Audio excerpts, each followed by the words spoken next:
जय हिंद मित्रों, UPSC prelims fact में आपका स्वागत है। आइए टॉपिक पर चलते हैं। लेकिन टॉपिक पर जाने से पहले, जैसा कि मैं अपने हर वीडियो में करता हूं कि मैंने कल क्या पढ़ा था, पहले उसे रिवीजन करेंगे, फिर देखेंगे आज क्या पढ़े।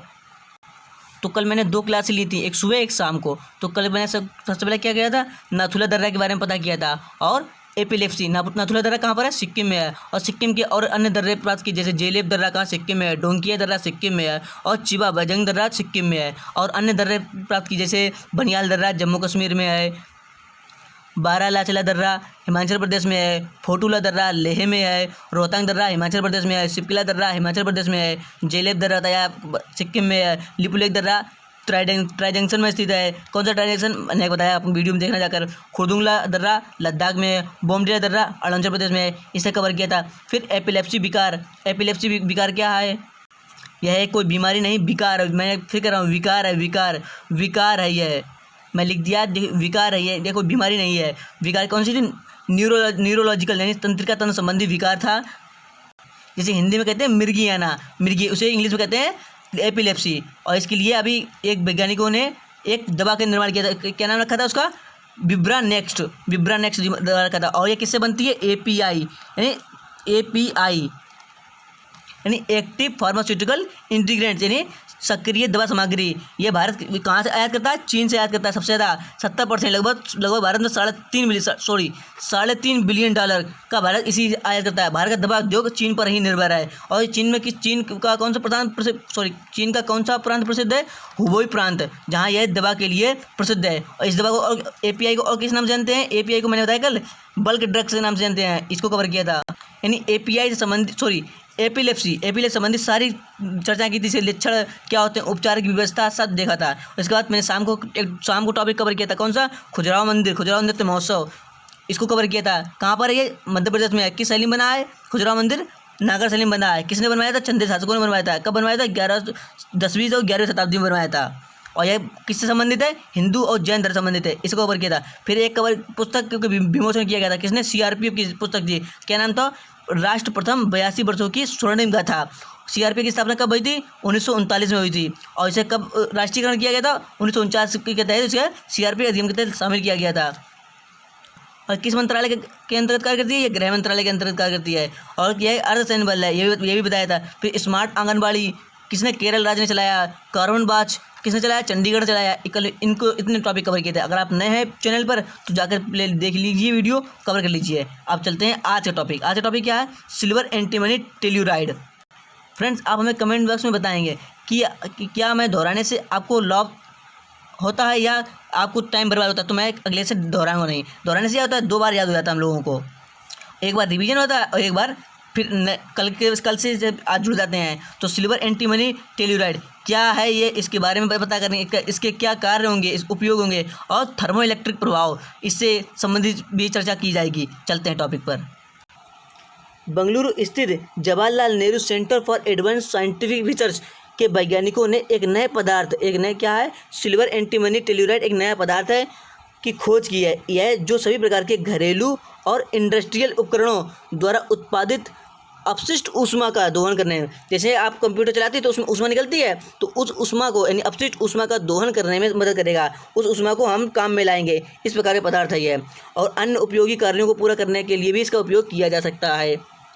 यानी 2 बात याद करना। सिल्वर एंटीमनी टेल्यूराइड एक पदार्थ है जिसकी खोज जवाहरलाल नेहरू सेंटर फॉर, जो कहाँ पर है? बेंगलुरु में स्थित है। इनके वैज्ञानिकों ने की थी। और ये क्या करेगा? ये अपशिष्ट ऊष्मा को दोहन के लिए क्या करेगा? उसका मतलब उपयोग कर रहे हैं, बताएगा कैसे उपयोग कर सकते हैं। अब आइए देखते टॉपिक पर।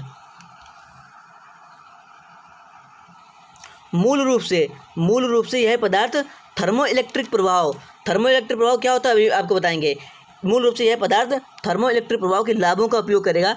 थर्मो इलेक्ट्रिक प्रभाव में वह प्रक्रिया शामिल होती है जिसमें थर्मो इलेक्ट्रिक प्रभाव सुनते ही आपको क्या दिमाग में आएगा कि ऊष्मा को विद्युत ऊर्जा में परिवर्तित किया जाता है। थर्मो इलेक्ट्रिक इज इक्वल ऊष्मा को विद्युत ऊर्जा में परिवर्तित करना। अब आइए एक बैकग्राउंड पर विचार कर लेते हैं, पृष्ठभूमि पर। तो परंपरागत रूप से थर्मो इलेक्ट्रिक प्रभाव का प्रदर्शन 2 अलग अलग धातुओं के साथ उपयोग करके किया जाता है। यानी थर्मो इलेक्ट्रिक प्रवाह का उपयोग दो अलग अलग धातुओं को एक साथ उपयोग करके किया जा सकता है, जिसके सिरे पर यांत्रिक रूप से दो अलग अलग तापमान बना के रखे जाते हैं। जैसे यहाँ प्लस होगा, यानी यहाँ पर बहुत अधिक गर्म होगा तो यहाँ ठंडा रखेंगे, और दो अलग अलग सिरे पर। इसी से ही थर्मो इलेक्ट्रिक प्रवाह उत्पन्न होगा, जनरेट होगा। लेकिन यह पदार्थ कुशल किफ़ायती समाधान प्रदान नहीं करता है। कौन सा थर्मो इलेक्ट्रिक प्रभाव? इसके अलावा अधिकांश पदार्थ जो विद्युत के सुचालक होते हैं, ऊष्मा के भी अच्छे सुचालक होते हैं। अधिकांश पदार्थ जो विद्युत के सुचालक होंगे तो ऑब्वियसली ऊष्मा के सुचालक होते हैं। इसका अर्थ है कि इस पदार्थ के दोनों सिरों के बीच बहुत लंबे समय तक तापमान में कोई महत्वपूर्ण अंतर नहीं होगा। क्यों नहीं अंतर होगा? क्योंकि आप जो विद्युत का सुचालक होगा वो ऊष्मा का होगा, तो विद्युत प्रवाहित करेंगे तो एक साथ यहाँ पर बनी रहेगी हीट। जब एक साथ हीट बनी रहेगी तो थर्मो इलेक्ट्रिक प्रभाव उत्पन्न नहीं हो पाएगा। और थर्मो इलेक्ट्रिक प्रभाव के लिए सबसे ज़रूरी क्या है? दो असमान ताप होने चाहिए, दो असमान ताप, एक प्लस तो एक माइनस। आइए देखते हैं हम लोग अभी तक किस थर्मो इलेक्ट्रिक प्रभाव का उपयोग करते थे। तो आज तक सबसे कुशल थर्मो इलेक्ट्रिक पदार्थों में सीसा प्रमुख घटक है। सीसा को प्रमुख घटक के रूप में उपयोग किया जाता है अभी भी। लेकिन सीसा पर्यावरण पर अत्यधिक प्रतिकूल प्रभाव डालता है। आपने पता होगा कि सीसा लेड होता है, जो अगर मनुष्य के सांस द्वारा पेट में चला जाए तो बहुत ही हानिकारक बीमारी उत्पन्न कर सकता है। जैसे पेट्रोल में शीशा मिलाते हैं, उस प्रकार से इसी कारण पेट्रोल को प्रतिबंधित कर दिया गया, शीशा नहीं मिलाते हैं। और पेंट करते हैं, जो पेंट करते हैं पेंट में भी शीशा मिलाया जाता है। जैसे इसका क्या है, वायु प्रदूषण और मानव स्वास्थ्य संबंधी मुद्दों का कारण बनता है शीशा, लेड। अब आइए जानते हैं इस जो पदार्थ की खोज हुई इसके बारे में। सिल्वर एंटीमनी टेल्यूराइड, यह क्या है? यह सिल्वर, कॉपर और टेल्यूरियम। तो इसे नोट कीजिएगा, इसे जरूर नोट कीजिए, अब इसे जरूर नोट कीजिए। सिल्वर एंटीमनी टेल्यूराइड सिर्फ सिल्वर नहीं है, इसमें कॉपर का भी प्रयोग किया गया है। और टेल्यूरियम से संश्लेषित एक नैनो मटेरियल यौगिक है। नैनो क्या होता है? 10 की पावर 9, 10 की इतना महीन यौगिक है।